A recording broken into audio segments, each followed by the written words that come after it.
you Feminerds out there. This is Beckah. And this is Leigh. And this is File 741, where we talk about awesome comics. Yeah, and today we're going to be discussing the comic Bandette. So Bandette is this really amazing comic. I first discovered it by shelving just at the library in the teen graphic novel section, and I pulled it off the shelf and just immediately loved the look of the cover, and so I first read it and fell in love with it instantly. I agree. I think I heard about it on Facebook. It was some article about good stories to use in your classroom for teachers. And so I was interested in that. I think I got it from the library as well. And I also was really pulled in by the cover art. Yeah, so we're going to be talking about the first 3 volumes today. Bandette, the story is by Paul Tobin, and the art is by Colleen Coover. Or Coover? I think, yeah. Coover. Probably Coover. Yeah. There's two O's. Woo. And so we just wanted to talk about some of the elements of this comic that we really, really enjoyed. Okay, so Bandette is a thief with a heart of gold, and she's in Paris.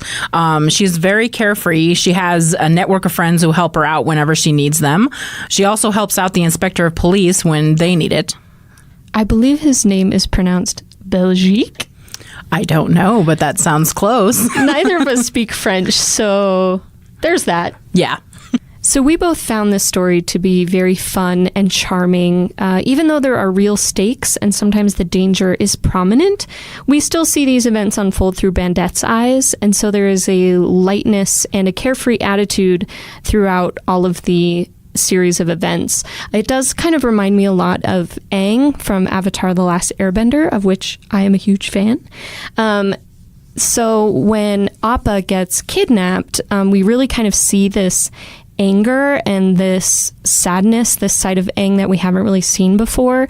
And I felt the same way in Volume 3 when Daniel gets captured. We see the same kind of side of Bandette that we haven't really seen before. One of the other things I really liked about these comics is that they can be read as individual volumes. They're kind of vignettes in their own episodes, but they're all part of a larger theme and scheme, as we later find out. And that allows us to see the natural progression of character development and relationships between the characters.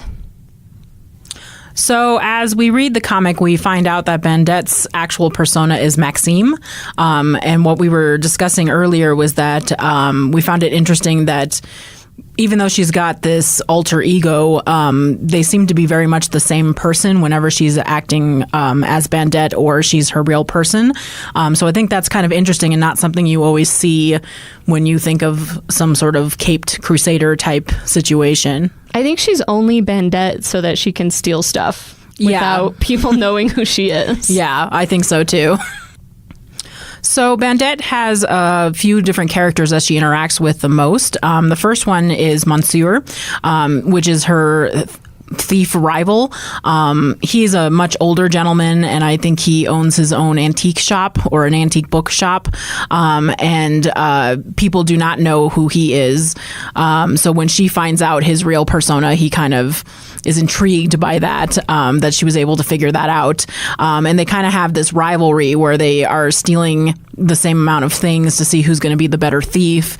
And even though they're rivals, I find that they have this really cute relationship, almost like a father-daughter relationship where they worked well together. And even though there's this playful competition, they help each other out and they, worry about the other's safety and they kind of warn each other of different things that are happening. And then there's Daniel, who's probably one of my favorite characters in this book. He's kind of the token love interest, but he acts as one of her network of friends that she relies on, and probably is the one person that she calls the most whenever she's in trouble and needs help. What I love about Daniel is that he cares so much about her. He's clearly in love with her, and he drops everything no matter what he's doing to help her out. And even when she's being impatient with him and doesn't feel that he's doing the correct job that he's supposed to be doing, he never really complains. He always does exactly what she says. Do you think that she takes advantage of him? Yes, and that's actually one of the characteristics that I didn't care for Bandette for the longest time, was that she seemed to really take advantage of him, and it was kind of an arrogance in some ways. Like, she just expected him to drop everything, even though he did do that. It was just an expectation, and oftentimes she would get annoyed with him or not do things exactly the way that she wanted him to do it. And even though you can see that clearly that she cares about him too, you don't really see it in the way that Daniel does for her until volume 2, where there's this moment where she kind of wakes him up at 4 a.m. in the morning and he's groggy and you can see he's not really feeling it, but he follows her anyway, and they have like just kind of a moment where she kind of lightly says how she feels and gives him a little kiss on the cheek, and it's just a sweet, sweet story. Yeah, and I think that really goes more into volume 3 when Daniel is kidnapped. Like I said before, we really see this side of Bandette that we haven't before, where she shows her loyalty in her willingness to do anything for him, where before we've really only seen it from his side. And then when they finally come together and everything is okay, there's this moment for her where she's like, I can't mess this up. I can't take this for granted anymore. So I also really like the character of the Inspector Belgique, I believe. He's just a really fun little addition. He's just this lovable grump. And I love to see the way that he reacts to basically everything, and how half of his words are just little symbols because he's swearing all the time. But this is a comic for teenagers. And so the way that Bandette interacts with him and the way that she frustrates him is just so fun to see them play off of each other. And it's also really fun to see the Lieutenant Heloise in her interactions with him. And she's a very dedicated police officer, but you can see how much she cares about him in trying to get him to stop smoking and all of these little things that show how much she cares. And I think that if he were ever to open his eyes and see how much she really loved him, he would probably turn out to be a big softie. Yeah, it's kind of interesting how it almost mirrors Bandette and Daniel's relationship, where, one is really, really dedicated to the other and the other is kind of taking advantage. The only thing that's different is that I feel like the Inspector and Bandette are polar opposites, where she's very carefree and he's very grumpy and negative all the time. My other favorite character in this series is Matadori. When she first shows up, she just steals the show for me. I love the way that both she and Bandette have this theatrical flair. They always have to talk about what they're doing and stab and leap and all of these things, and it's so much fun. And I love their relationship because they also have a relationship similar to Bandette and Monsieur, where they have this kind of friendly rivalry. We don't really know why they're fighting, and they probably don't know either. They're just kind of enjoying the fight, and when they're in the middle of the fight and Bandette's like, where did you get that cape? I love it so much. And then they just are chatting about that while they're still fighting. It's just really fun to see that kind of relationship between the two women and the way that they play off of each other. We also really love the character of Pimento, her dog, and that he is also a thief, and that he's Bandette's little sidekick, like that scene in the graveyard when all of her friends come to help and they're all dressed up as Bandette, and she's like, look, these are actually just my friends in disguise, and Pimento as well. And you're like, how did anybody not notice that this teeny tiny dog is just in a regular human disguise? Yeah, so there's just a lot of really fun aspects in the characters and in the supporting cast. One thing I did wish is that Margot was more of a central character. She's really, really interesting, especially as you get further into the volumes, and we really only see her in relation to Monsieur, so I really wanted to kind of see her story a little bit more fleshed out. I know she got the short story at the end of the second volume but I wanted to see her more involved in the actual comic. What I did appreciate is that there was a lot of diversity in the backgrounds and kind of in the world that was created. I've never been to Paris, so I don't know how diverse it is, or if there's teenage caped thieves running around. But I did wish that there was a little bit more diversity in the main cast. But I also know that they tried to include some queer characters in the background. So you'd see two women holding hands walking down the street, or two men interacting in a way that they were clearly lovers. So I did appreciate that. I appreciated that too. And what I also appreciated is that it was just very subtle. It wasn't something to make a comment on necessarily. It was stuff in the background, but it was definitely noticeable, which is what I appreciated. So let's get into the artwork of Bandette. That's also something that I really enjoyed being an artist. Each volume has its own main color, which I really enjoyed because it really draws your attention. So volume 1 is red, volume 2 is blue, and volume 3 is green. There's a volume 4 coming out soon, but I don't know what color it will be. Maybe yellow? We can guess. Yeah, maybe yellow or purple. I don't know. Maybe orange. There's lots of colors to choose from. Anyway, Bandette's costume is predominantly red. So she wears a red dress, she has a red wig and red shoes and red gloves. Then she's kind of got black leggings and a black cape, but it's got a yellow background.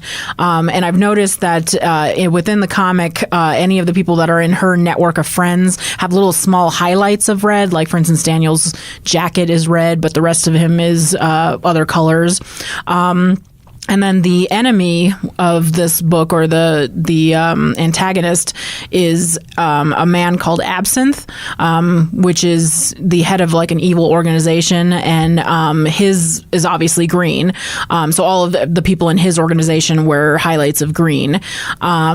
And what's interesting is the rest of the comic, like the backgrounds and then the other side characters, are much more neutral colors. So you'll see a lot more browns and grays and blacks, so that these colors of the main characters will pop out.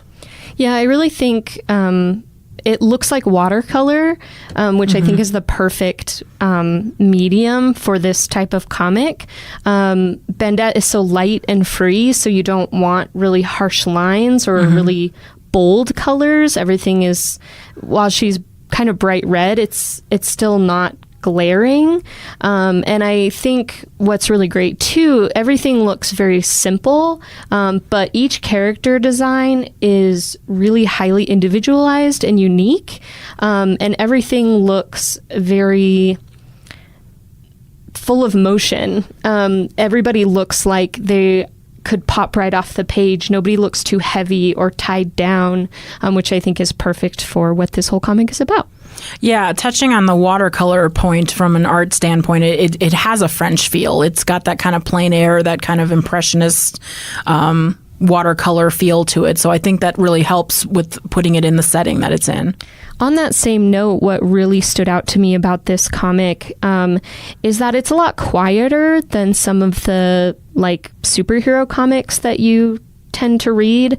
I think the pace is much more consistent, and it feels much more like a classic kind of 60s adventure strip. It's been compared a lot to Tintin, which I agree. It's just got this very even quality. There's not much variety to the actual panels, but I think that there's just enough to keep it interesting, but it never feels too cluttered and it never feels too busy. A lot of superhero comics rely on like weird panels and like full page spreads, and I don't think that's necessary for Bandette, because not only does it have the same scope as like, you know, an alien coming to destroy New York, but it has a much more realistic tone.